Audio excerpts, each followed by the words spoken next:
నేను యాక్చువల్గా చాలా బిజీగా ఉన్నా సినిమాలతోటి, ఎక్కడికి వెళ్ళాలనుకోని కూడా లేదు. ఎందుకంటే పదే పదే చూస్తూ కూడా మీరందరూ రోజు టీవీల్లో సోషల్ మీడియాలో చూస్తూ కూడా మీరు మారరా అనే ఒక నమ్మకం, మీరు మారతారనే ఒక నమ్మకం ఉంది.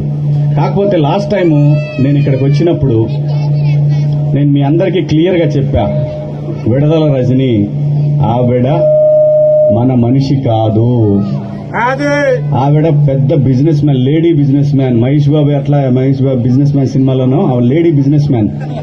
రాత్రి చంద్రబాబు నాయుడు గారిని మొక్క అంది, ఆ తర్వాత లేదు ఇక్కడికి వచ్చేసి మొక్కలేదు ఎక్కలేదు, నేను జగన్మోహన్ రెడ్డి గారు పెంచినటువంటి చెట్టు అని అంది. ఆ తర్వాత ఇక్కడికి వచ్చేసి ఈ ఏదైతే మైన్స్ ఉన్నాయో ఈ చిలకలూరుపేట నియోజకవర్గంలో అంతా ప్లాంట్ గానే వచ్చారు వీళ్ళందరూ కూడా, మీరు గమనించాలి.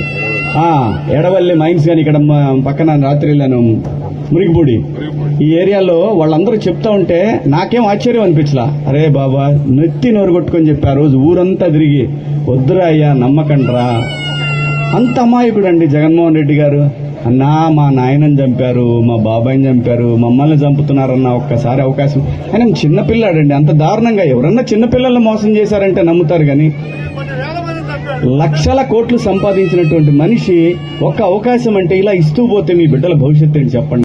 రాత్రి కూడా చెప్పా, మన పత్తిపాటి మన ఫ్యామిలీ, మన పత్తిపాటి మన ఫ్యామిలీ.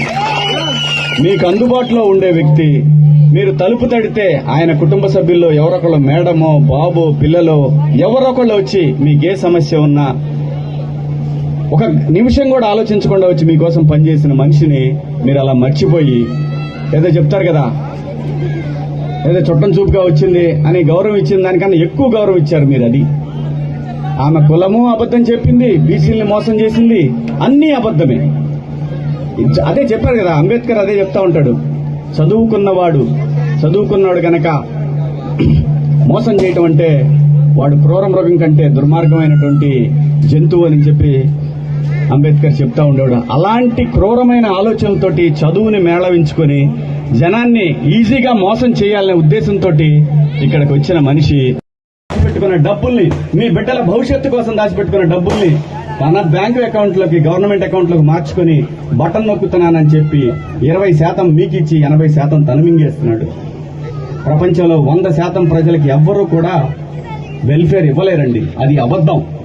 అందరికీ వెల్ఫేర్ ఇచ్చేటైతే ఆ దేశంలో భోజనం దొరకదు, ఎందుకంటే పనిచేసేవాడు ఎక్కడ ఉంటాడు. సో కాబట్టి ఎవడైతే నిరుపేద ఉన్నాడో, ఎవడైతే కింది స్థాయిలో ఉన్నాడో వాళ్ళని గవర్నమెంట్లు పైకి తీసుకొస్తాయి. అలా తేబట్టే హైదరాబాద్ అనే ఒక మహానగరం ఏర్పడింది ఆ రోజున.